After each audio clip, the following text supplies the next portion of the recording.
Good guess, but I don't know. It was pretty spot on, wasn't it? Yeah, but I mean, considering we've only been doing this 3 weeks and we've already spotted stuff like that, I think that was rather good of us.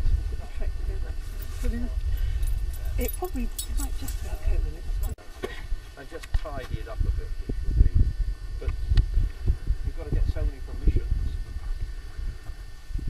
What we're going to do now is we're going to head up here. You heard Peter Herring last night. Pete and I got really friendly over a silly monument on this moor, where there are about 1,000 of them, which is a platform for stacking peat. Now in Cornwall, peat is always called turf, so and a steed is a platform for building a rick on. Now when I walk with children, do you know what I've done? I just realised there's that line on the ground in the car park, because what I carry in my rucksack is an old brick lead toy farmyard rick, because if you bring children out here today and their parents, none of them know what a rick is, and you have to take the model out to show them.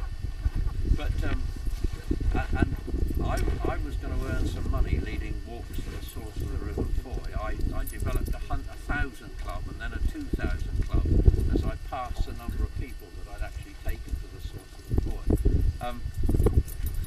And that there were these platforms there, and I knew I was going to be asked questions about them time and time and time and time again.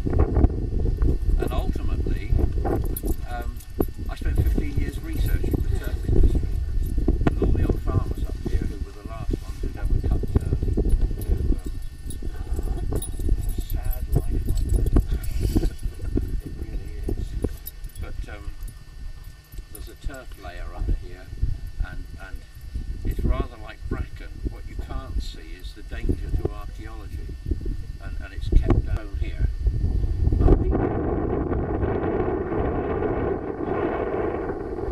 Now unfortunately then people question, and they say things like, well, why are there 3 there and 1 here? I was standing here with a little young archaeologist called Elizabeth Mylod, who in the 6 years that she was with me only missed 1 meeting. Very quiet young lady. Her avowed intention now is to be a professor, and she's working hard towards that. She stood here and she whispered in my ear, don't you think it would make more sense if there's 1 here and then a gap and 3, that there's a gap the other side and then 1 to mirror the other end of it? I then began to realise that 16 was about as old as she could get before I lost mental control of her. I was glad that young archaeologists actually finished at 16. They get seriously challenging after that. And we have scoured that area over there on endless occasions looking for the Mylod circle, but we can't find it.